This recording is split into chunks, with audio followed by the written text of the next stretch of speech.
And good morning to you. It's Walter Parks coming from St. Louis. I didn't sleep last night, so my face is all red. It just gets that way, and um, I look like I've been sleeping under a bridge. But in fact, I would have looked better if had I slept under a bridge. And I apologize for my look, but maybe it all coordinates with the version of Layla that I just played. I like playing it that way. It's Layla is a tricky song that I've always wanted to do solo guitar, and by almost any measure, one has no business playing that song solo.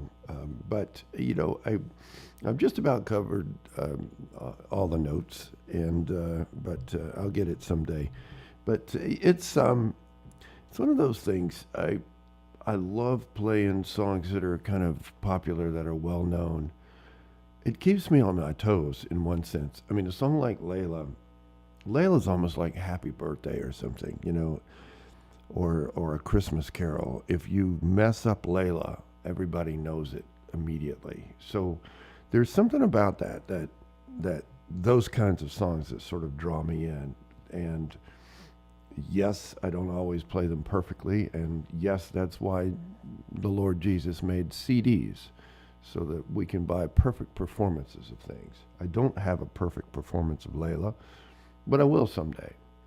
In the meantime, I have other really nice performances on my record, Cathedral. I've done some things in the Grace Van Voice Church in Jersey City, solo guitar. I'm so proud of it. I'm going to play one from that series now. Haven't played this in ages. It's a J.J. Cale song, and let me see what I can get for you. I slow down the blues here.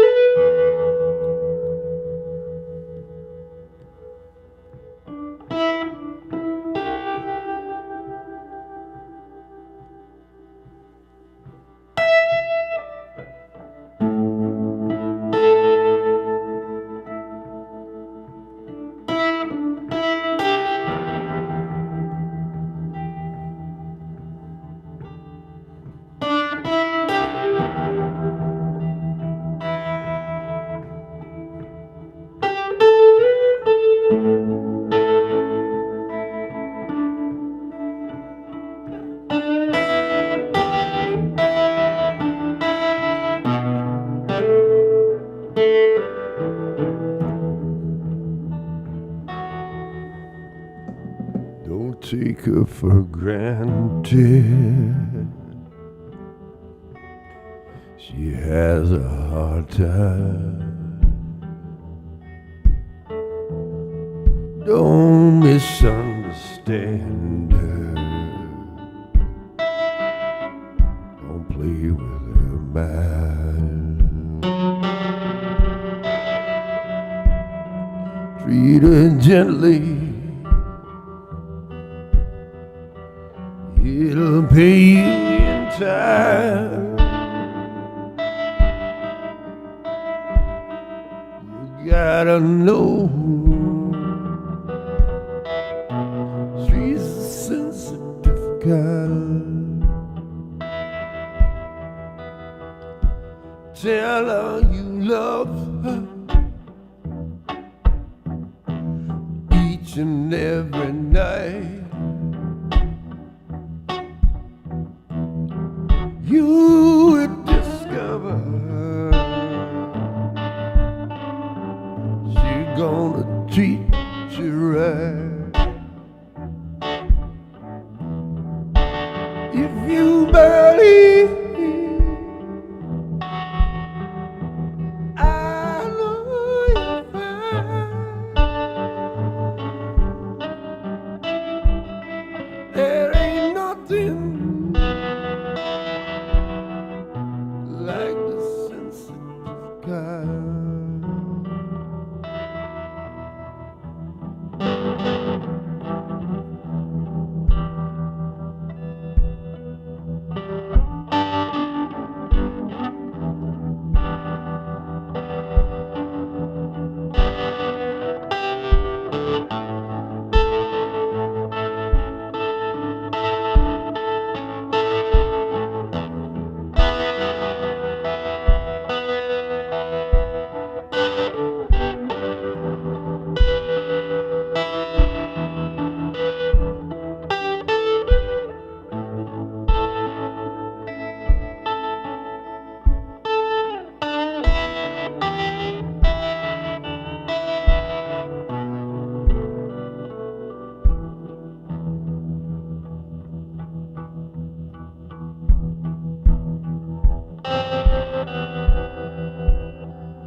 Take her for granted. She has a hard time. Don't misunderstand her. Don't play with her now. Treat her gently. No, you're fine. There ain't nothing like the sensitive kind. There ain't nothing like the sensitive kind.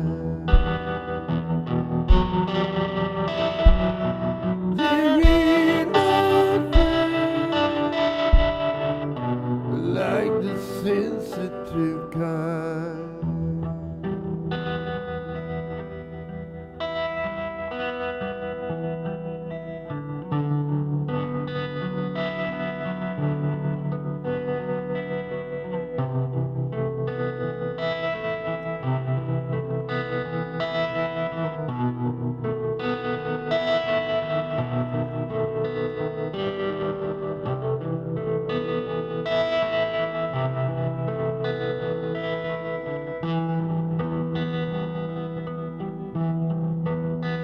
In this place,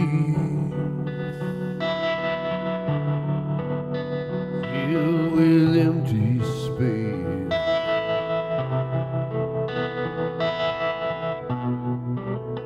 your love holds the key, baby, see by me. Need you.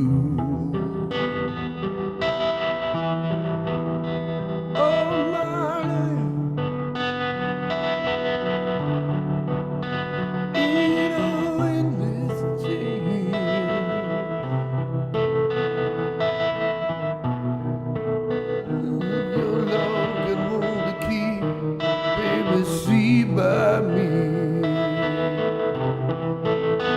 I need you.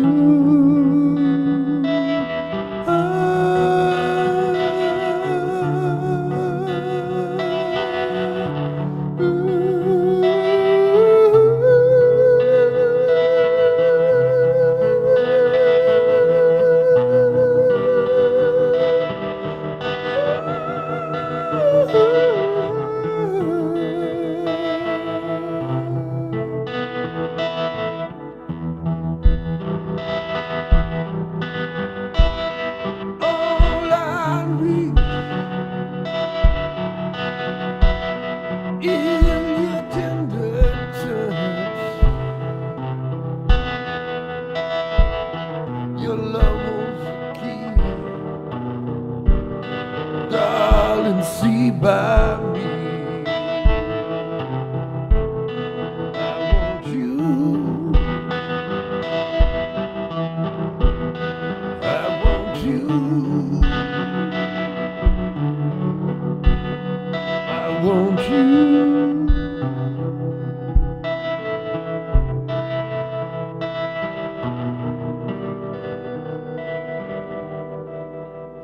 In this place,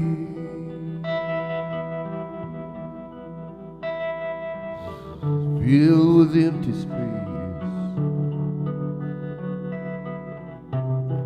Your soft and tender love will always comfort me. I need you.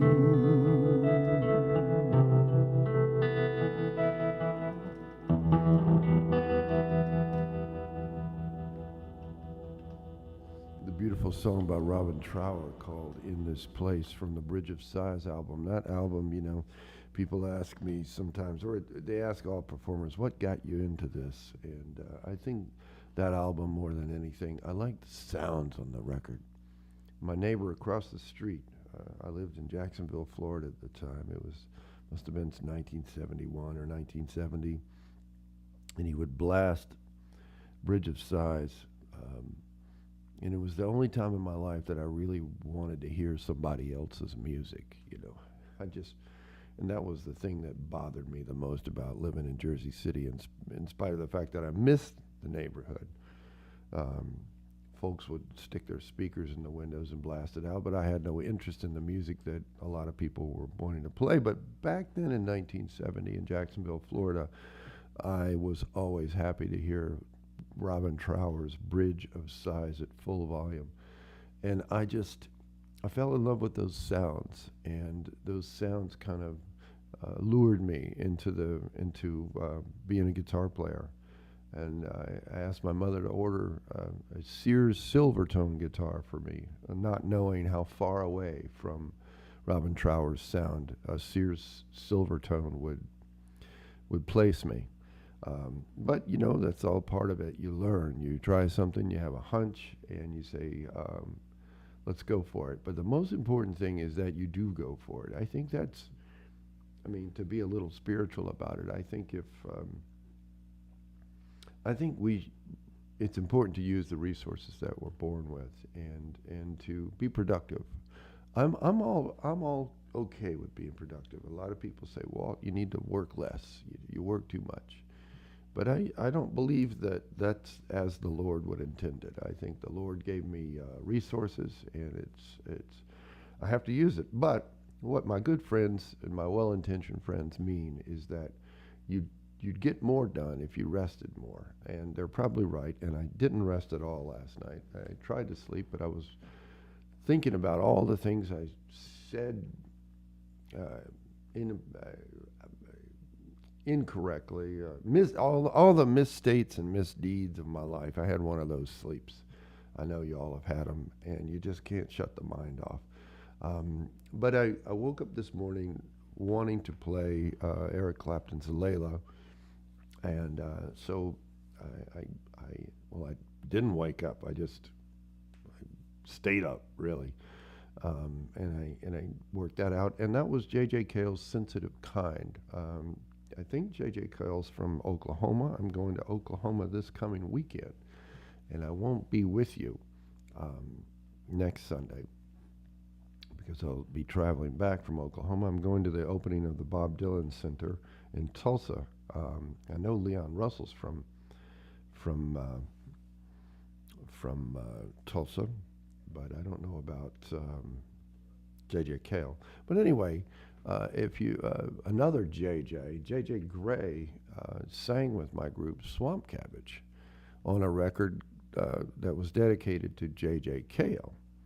And Swamp Cabbage is kind of like the foundation of that particular record. It's on the Zoho Roots label. Pick it up if you can. It is available online, and it's just called, I think, a tribute to J.J. Cale. Swamp Cabbage does 5 J.J. Cale songs on there, 3 of which I believe are sung by J.J. Gray. And I'm really proud of those versions. I recorded that on this gear that's right behind me. And we mixed it in a fancy studio, but I recorded it right here on this old school gear and took my time with it, and it just sounds marvelous. I remember Margot and I had gone to Indianapolis, and I bought a green Starfire. It was, I ended up selling it, but it was, I used it on that record. selling guitars and trading guitars, you get to the point where a guitar's not, it's just not doing for you what you thought it could do for you, or it stops doing for you what it was doing for you. Sometimes the necks change, sometimes the magic of the guitar just falls away, and you're at that crossroads. Am I going to put more money into it to try to get the magic back? And you just move through these things. But it's just interesting when you're in it as long as I have been. I'm 64 now. I'm looking on all these guitars, and I've had most of all of these things for years and years. And I very, very rarely sell them at this point because I kind of figured out what I need. There's a couple that I want to get. But I'm going to need your help to get those guitars. So this is a time that you can donate to me. And at this time, my tastes are so expensive. It's going to take a lot of donations. I just can't go down to the pawn shop and buy something. I've got all the nice cheap guitars I possibly can deal with. But today is May Day. My wife reminds me. Now, you guys can Google it. I don't do any research. That's for my audience to do. So I pride myself on just spending my time playing the guitar and spending as much time as possible, but I spend as little time as I can researching, because I know you guys can do that better than me. But what I have heard through the grapevine is that, well, what I'm confused about, and maybe you can help me, is this concept of May Day. I get it, May 1st. But I thought the May Day thing came from the invasion of Normandy. And but I don't think it was on May 1st. I thought that was like a little bit later, like May 4th or 7th or something like that. Anyway, and because I speak French, I wondered, and somebody actually told me, and I think it was in France, that the American soldiers they knew very little French, or were, of course, knew very little French. But one of the things that they were supposed to say if they were in trouble is Mayday. Now, that's sort of American laziness for est-ce que tu peux m'aider? M'aider. M''AIDER, which is the verb of to help. M'aider. And in Spanish, they make a verb out of it, like ayudarme. Ayudarme. That means to help me. But in French, you have to put the me in front of it. Can you me help? So, but the American soldiers couldn't have been bothered with the can you, because they were in trouble. So they just went and they said Mayday, Mayday. And then it became Mayday. So somebody help me with that. That's what I've heard. Along those lines, why not play a song that both Joe Cocker and Leon Russell played on, since we're going down that Oklahoma journey? And let's see, let me get the tremolo that you so much love. Let's see.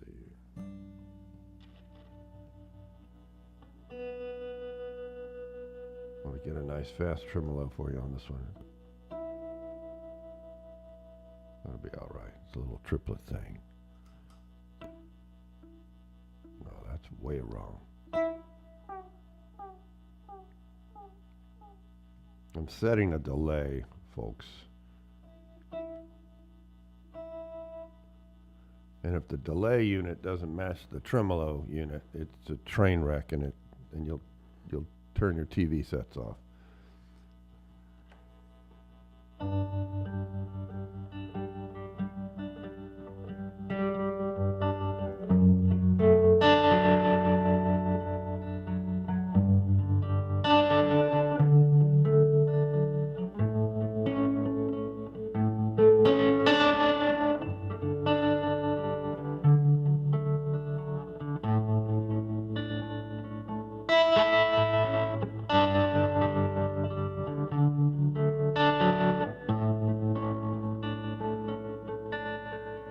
What would you do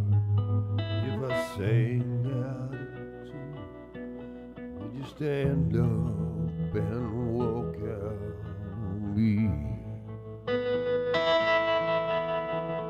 In me your ear, and I'll sing you a song. Oh, I'll try not to sing at a key. I get by with a little help from my friends. Ooh, I get high with a little help from my friends. I'm gonna try with a little help from my friends. Ooh.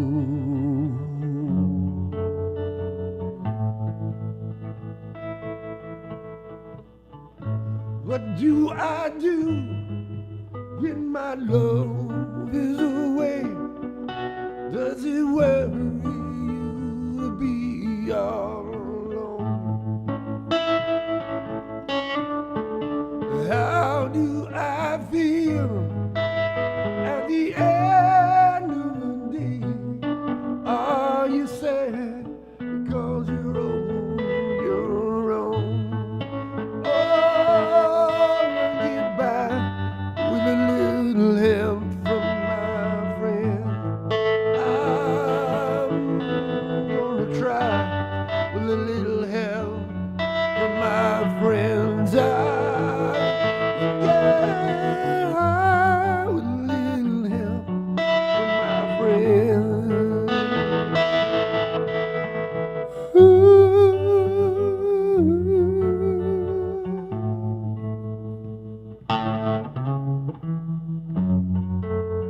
Do you need anybody? Need somebody to love. Can it be anybody?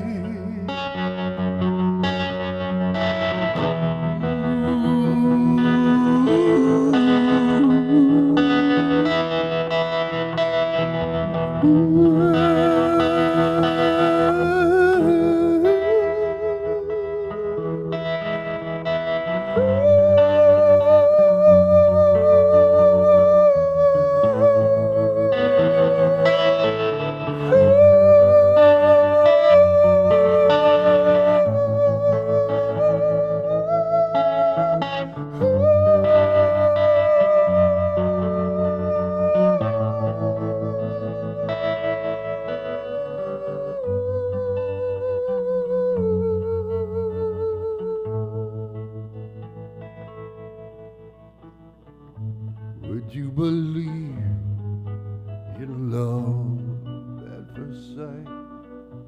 Well, I'm certain it happens all the time. What do you see when you turn out the lights? I can't tell you, but I know that it was mine. Oh, I get by with a little help from my friends. Oh, I'm gonna try with a little help from my friends. Oh, I get high with a little help from my friends.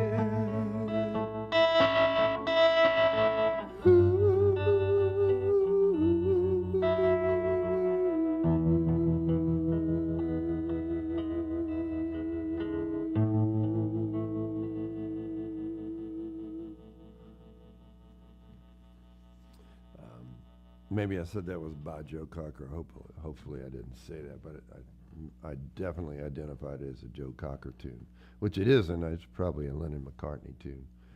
Sounds more like a Paul McCartney song than a Lennon song. Maybe you guys can Google that for me as well. Who wrote that one?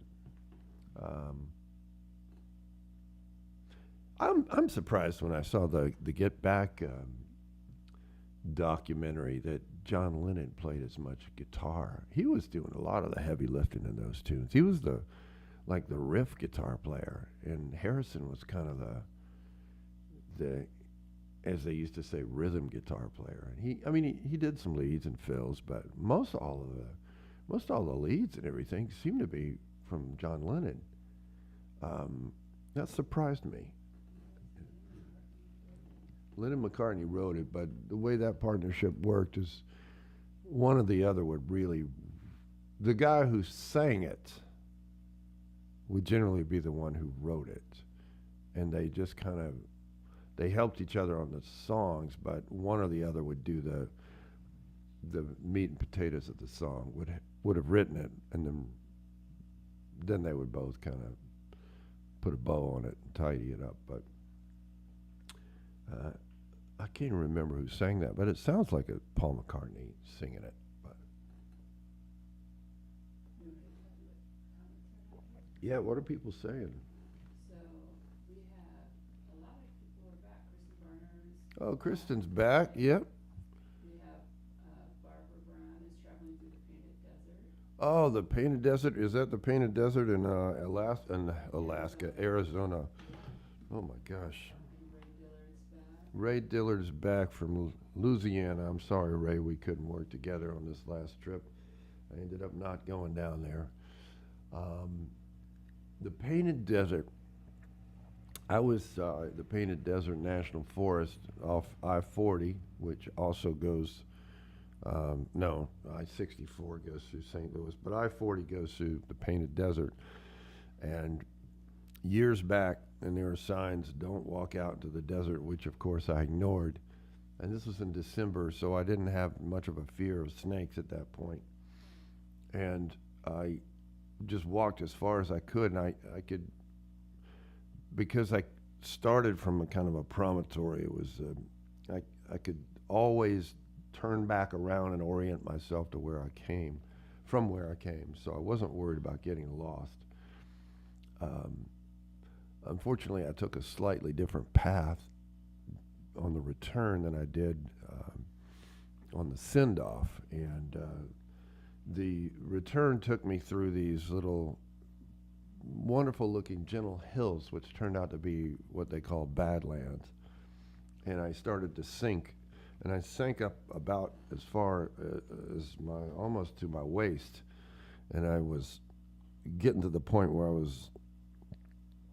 I just was not going any further, and it happened very, very quickly, and I managed to get a piece of bush or something that I could pull myself out with. But it wasn't like lava or anything, or like quicksand, so to speak. It was just like really deep sand, and it was a scary moment for me, and hence the signs, don't walk out into the desert. But I just was looking for some silence, and I went out there, and even in the Painted Desert, I could find no real silence for two reasons. And one of them is a good reason, and it's natural. Can you take a guess at why I could find no silence in the Painted Desert? So I'm going to just give you just a couple of seconds and see if people can write back.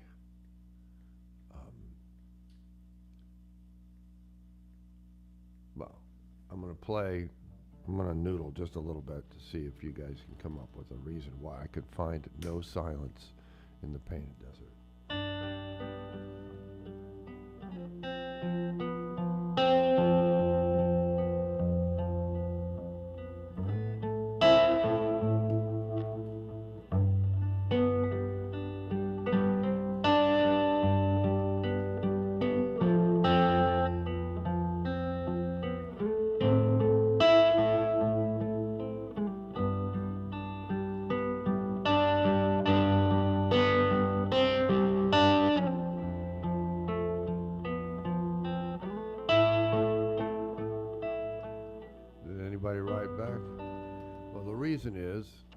The reason why I could find no silence is because the wind was so loud against my ears. So the silence, the lack of silence. Yeah, mind, chatter, and wind. Well, mind chatter is definitely a force, but that wasn't why. It was the wind, and it was the airplanes that were flying. I think that was probably the flight path from New York to L.A. or something. The airplanes, every 10 minutes every 10 minutes there'd be a commercial jet at 30,000 feet coming in, and it was on that path to where, and I've taken it so many times, and probably a couple of minutes after it flew over me in the Painted Desert, they flew over the Grand Canyon, and the pilot would say, "We're flying over the Grand Canyon. You can see it off to the right of the aircraft," or whatever. But you just can't get away from it all these days. But that's okay. You've always got friends. I chose to sing with a little help from my friends. Joe Cocker version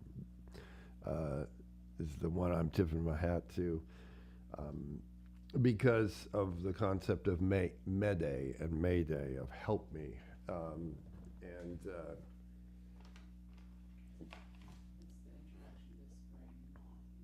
is that what Mayday is? The introduction to spring? Well, it finally feels like spring here, although it was a cold morning in St. Louis.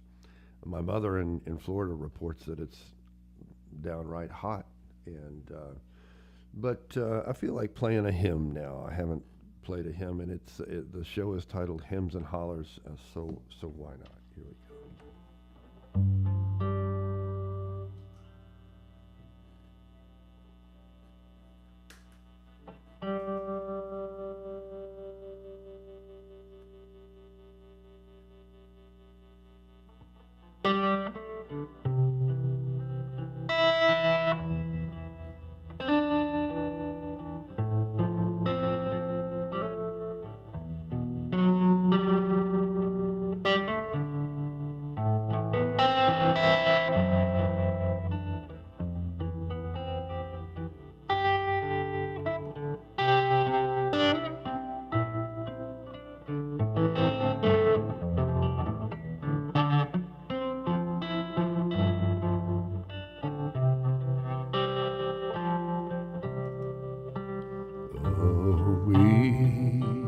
Amazing grace, how sweet sound the Savior wretch like me.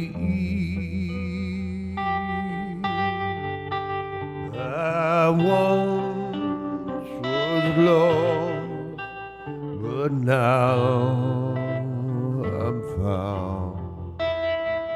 Blind, but now I see.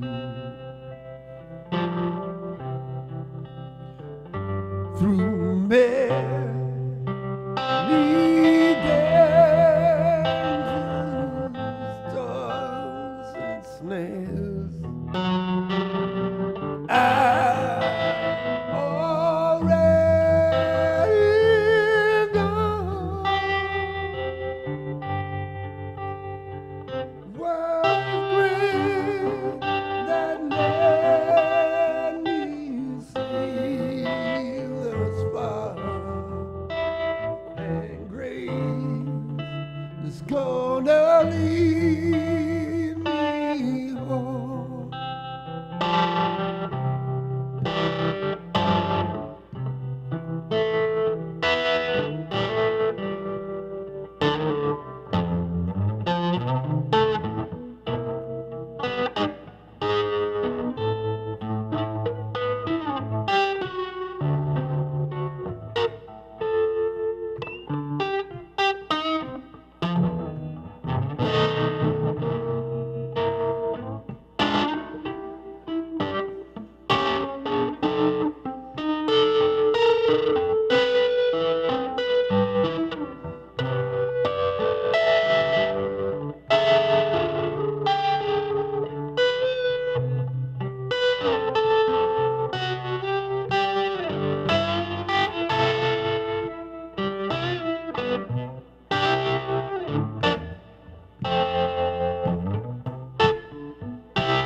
grace that called my heart to fear, and grace my fear relieved. How precious deep that grace appear. The hour of first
Well, I'm coming home again.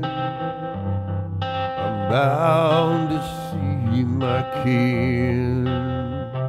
I don't know who'll be waiting by and by. And I pray you let me in.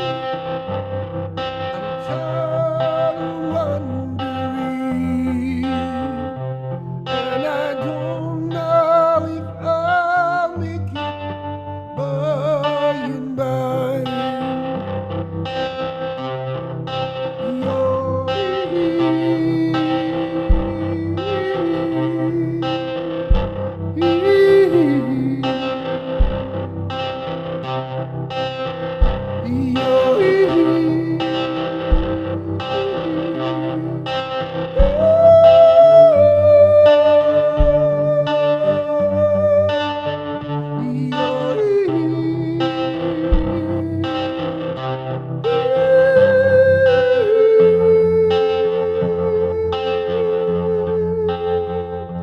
No, I don't know if I'll make it by and by.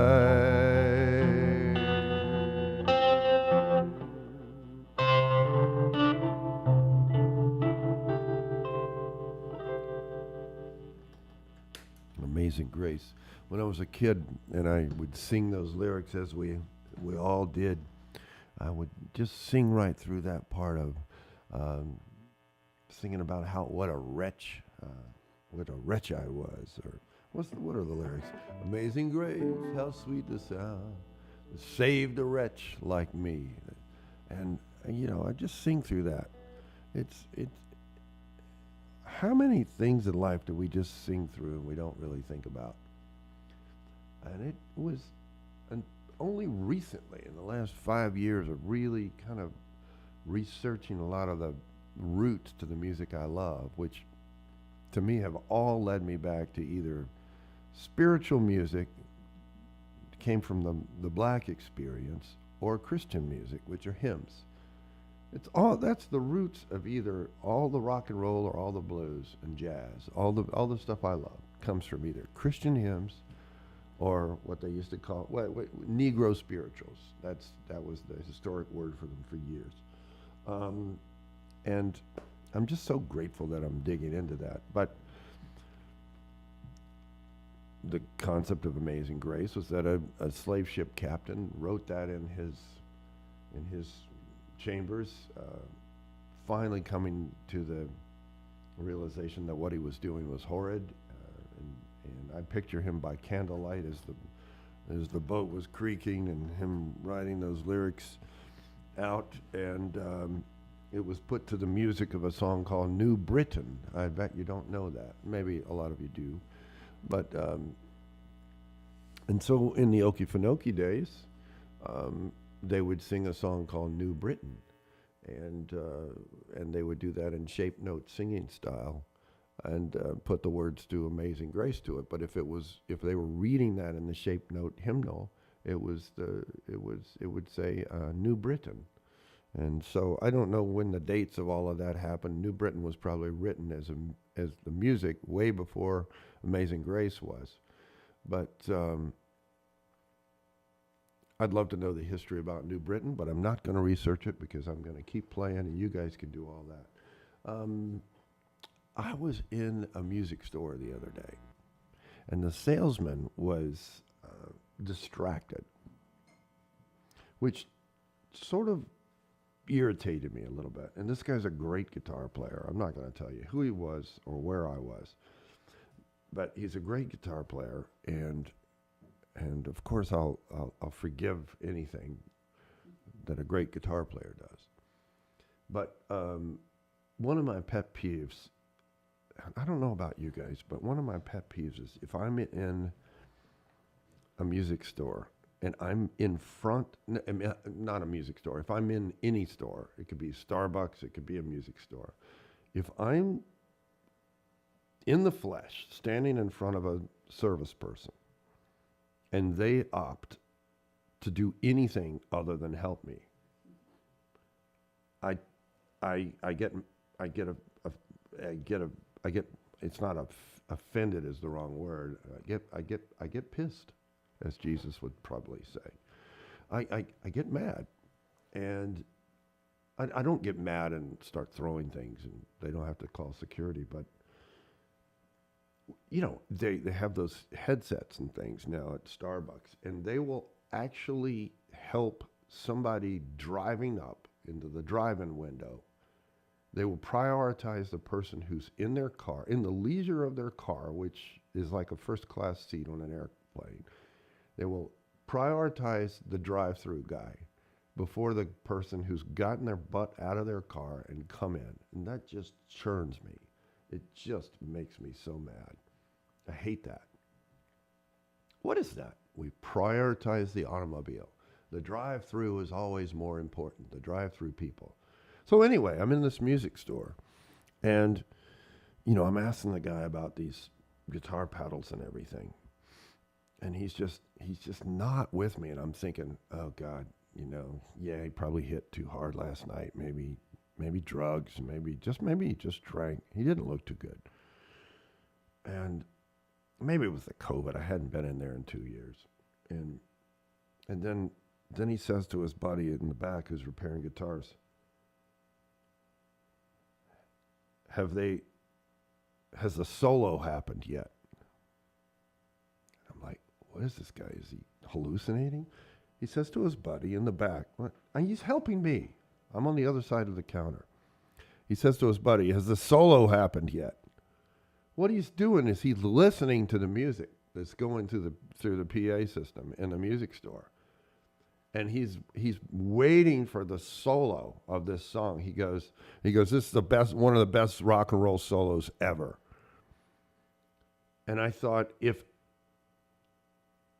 I have to be subjugated, it shall not be needless when somebody forgoes an experience with me, which is of course always wonderful, to listen to the solo of Todd Rundgren's I Saw the Light.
I Saw the Light by Todd Rundgren, one of the first songs that one of the first pop songs that magnetized me and got me into this racket that is playing the guitar and thinking that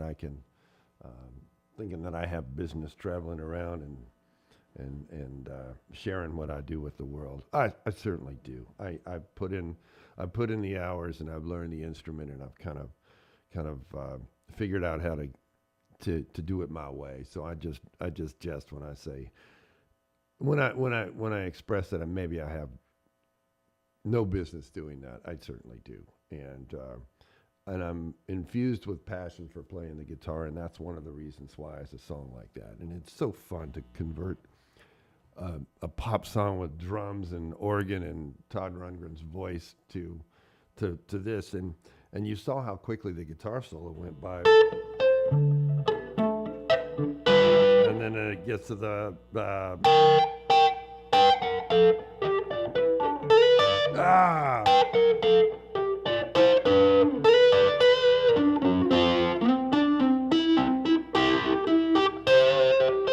I just love doing that. I could do that all day long. It's got that.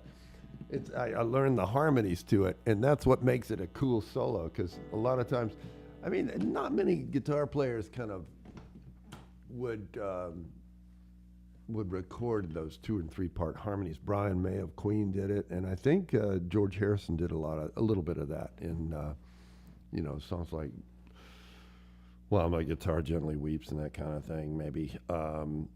But Todd Rundgren did it on that song, and the fella in the music store was just waiting for that guitar solo the whole time he was dealing with me in it, and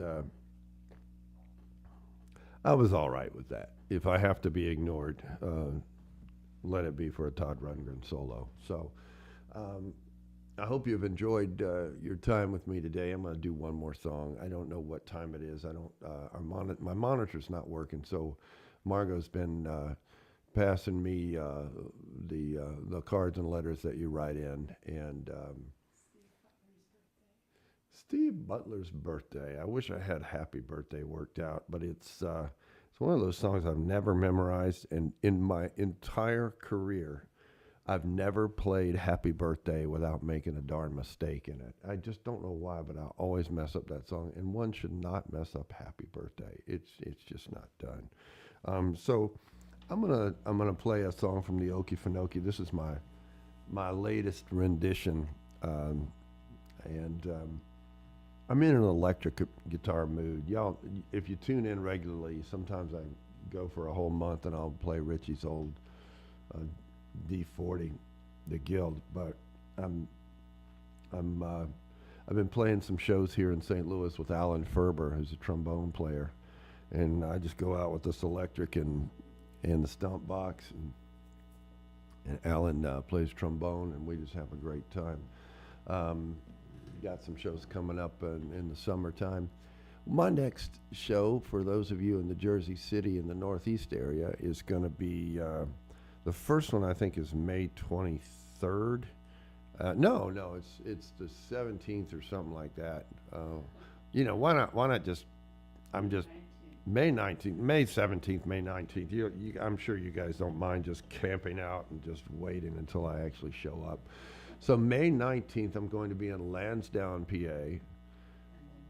Well, first of all, where's Lansdowne? Isn't it near Philly? Philly's so big. I'm surprised they don't consider New York City a suburb of it at this point. Philly just goes on and on and on. So Lansdowne, PA on the 19th with Rob Curto. Then May 23rd, May 24th at the Burren in Somerville, Mass, which is essentially Boston. And so May 24th, that's in Somerville, Mass, in Boston, with Rob Curto. The Burn is a really cool listening room. And then May 26th, I'm playing in Jersey City with Rob Curto at my old stomping grounds, the Fox and Crow. And we're hoping to have a good crowd. We might even end up doing 2 shows, but let's get the first one sold out first. And then it's free to announce this, and special drum roll, please. Playing June 1st. June 5th. The 1st, 5th. What difference does it make? Did you hear that the Beatles are reuniting? It's going to be on, December 23rd, December 30th. They're not sure which. No. I'm going to be playing June 5th at the Jersey City Jazz Festival in downtown Jersey City in the Warehouse District. And I, with my group, the Unlawful Assembly, we are doing, is it a 1 o'clock set? We are doing the Sunday morning, kind of a, it's a whole new thing for the Jazz Festival. One of the big days, the main day is obviously on Saturday, but on Sunday, got a very, can I announce also what's going on Sunday? Later in that day, after we play, a couple of sets after we play, the fantastic guitar player Julian Lange is playing, and I've been recommending that they consider getting Julian for this for years, and they finally relented or acquiesced and saw the light of my wisdom. And those guys that run the Jazz Festival are extremely hard workers. I envy their perseverance and desire to keep doing it, and the great things they do for the city. Part of that team is my wife Margot, and then Brian Benninghove is just he's a model citizen. He's a great sax player, and his passion for getting jazz out to the New York City area is unparalleled. I mean, I would say that Brian, he's getting to the point where he's very possibly could be the next George Wein of the whole New York City area. I mean, if he keeps at it, he's going to be a real kingpin then. And Brian and I joke around a lot, but he's the Jersey City Jazz Festival is pretty darn respectful at this point, respected. And they have a huge turnout, so it's a great crowd. Come out June 6th, 4th and 5th in Jersey City. How much does it cost to get in? is a free festival. And and that is made possible by various sponsors and corporate donations and all of that. And again, all that happens because Kate Silver and the Jersey City Board and Brian, it's enviable what they do to keep that going. I just don't have the energy for all that admin stuff, but they do. I'm going to play one more song. This is from my sort of Holler and Okefenokee series. And this is one, it was a fiddle song that I recently transcribed from the Okefenokee archives in the Library of Congress. Again, not meant for guitar, but I love doing this, so.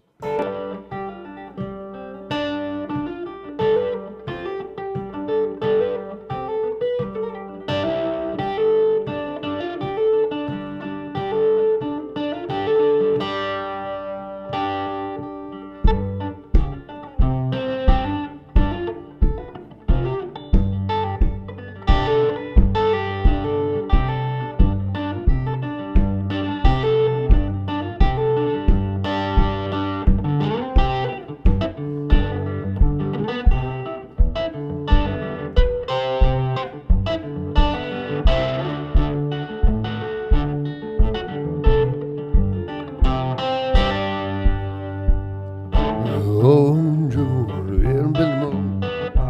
Joe from the middle of the road. Oh, Joe, everybody knows that the wife done left, but she didn't take your fiddle and bow.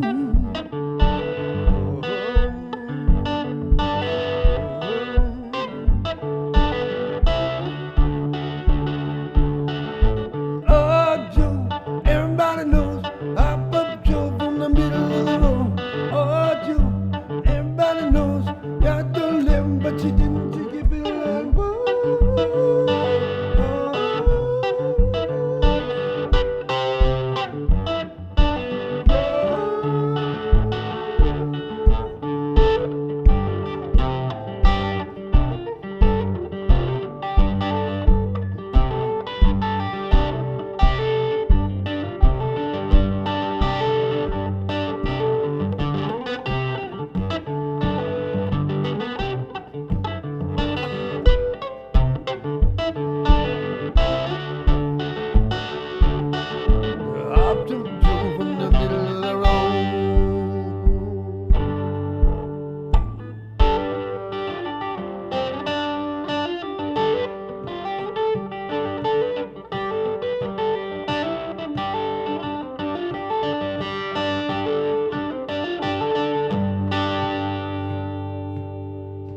life of me, I cannot figure out what key that song is in. I don't know if it's in G or C. It just kind of keeps flipping back and forth, and it doesn't really matter. Sometimes you just can't. There's no point in kind of thinking something out. In the world that is the black churches, I have learned from studying the organist that if you want to do your job properly, the first order of business is not what page in the hymnal you're going to be playing from. It's not what you're going to be wearing while you're sitting at the organ. It's what key is your preacher in? And that's what needs to be determined before you can do a good job, because your preacher is going to, the preacher's not working from a hymnal in the sense that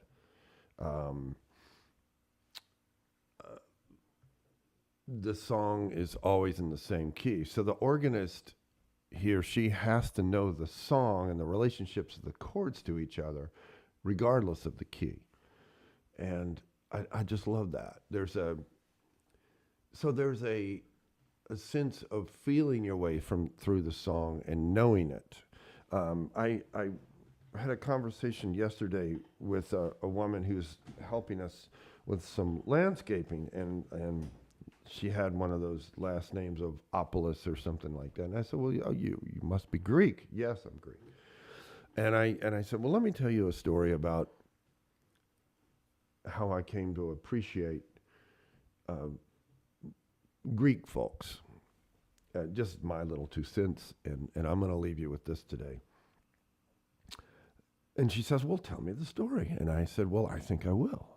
And so I said, when I first moved to New York, I was eager and in dire need of paying work.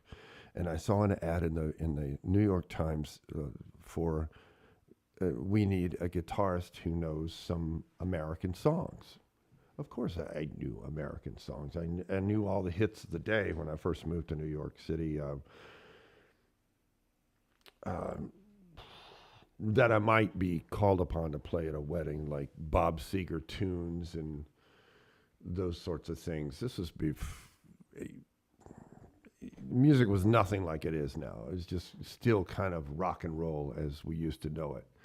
And so it turned out, showed up for the audition, and it was a Greek band.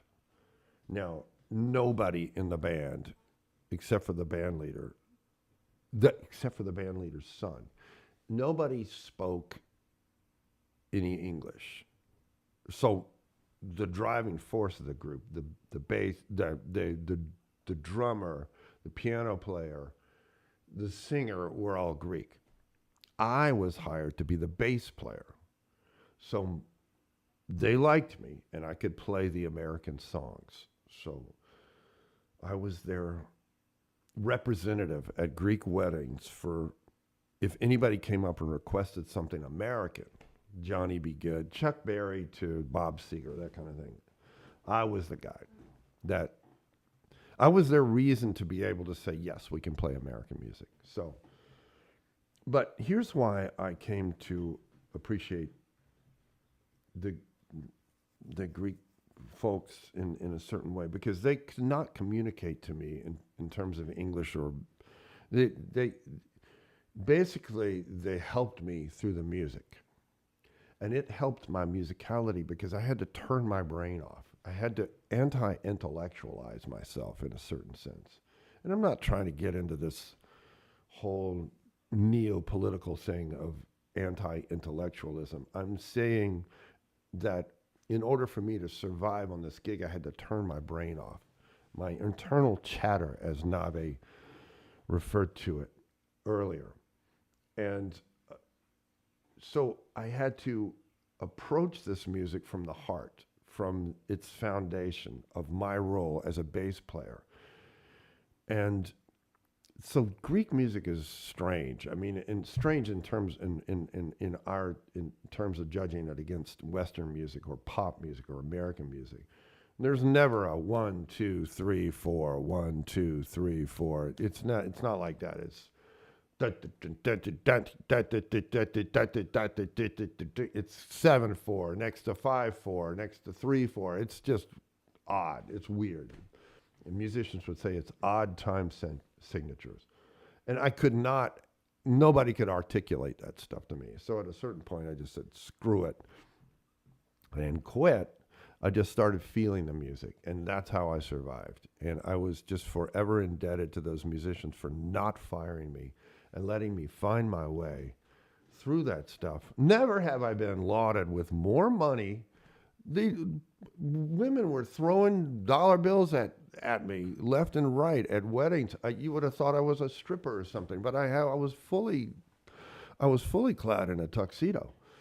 But they throw money at the musicians at the musicians. They throw money at the recently wed couple at Greek weddings. It's like nothing you've ever seen, and it's just incredible. I had money in my guitar strings, and sometimes my guitar would sound like a banjo because there was so much clicking and clacking of the dollars and the strings. So anyway, sometimes when you're in a jam, just let your heart do the work, and it'll carry the day, as it did for me at the tavern on the whatever it is, not tavern on the green. Yeah, I did used to play there. I played weddings there in New York, but it's something about there's a terrace or something at Flushing Meadows over there by the tennis courts at Shea Stadium, where they used to have weddings. It was a wedding factory. There'd be 10 weddings in the building at once. It's just absurd, but cool in a way. I hope you've enjoyed today's show. It had very little to do with religion, except for trusting your heart. And what did we cover today? Sensitive Kind by J.J. Cale. I dedicated that one. I dedicate it now in retroactively to my wife. She's not exactly the sensitive kind. She's not high maintenance at all, but I endeavor to keep her happy and pleased. And she's not hard to please, but it's so wonderful when she is happy. And I'm so glad that my wife is working the soundboard so that we can connect. I played Layla. I think I did okay on that. Layla's a tough song to do. I played I Saw the Light by Todd Rundgren. I played Amazing Grace. And I played a little Help from My Friends, the Joe Cocker inspired version of the Beatles song. And I played Holler and Joe. Amazing Grace is available on my Unlawful Assembly record that is out. It's a project with Stephen Williams. Sensitive Kind and I Saw the Light are available on my Cathedral record that I made in Jersey City. It's a solo guitar. In This Place, I also played that. That's a Robin Trower song. That is on Cathedral as well. Next week, I probably, more than likely, I don't think I'll be getting back from my flight from Tulsa in time to have a show. I'm going to be stopping the shows for the summer, and maybe we'll resume in the fall. And that's as we did last year, because I used these weekends to work outside if it's nice, and just and sleep late and recharge, because I'm toast this morning. I didn't sleep at all last night trying to work on this show. And a Sunday morning, Jesus said, I'm sure it's in First Thessalonians or something, y'all should be sleeping late on Sunday mornings. And I'm disobeying Jesus by doing these shows, but all preachers everywhere disobey him for that. So we may have one or two more shows this month. We'll just keep you posted. I'm gonna be in New York a little bit. I may have one more Sunday with you before the fall. Thanks for tuning in. I'm Walter Parks, and give a donation if you can. We try to do good work, and I try to play good guitars. So these things, they're old, but they need to be upkept. And this thing is in dire need of help. So I could use your donations. Thank you very much. Until then, Walter Parks, Hymns and Hollers.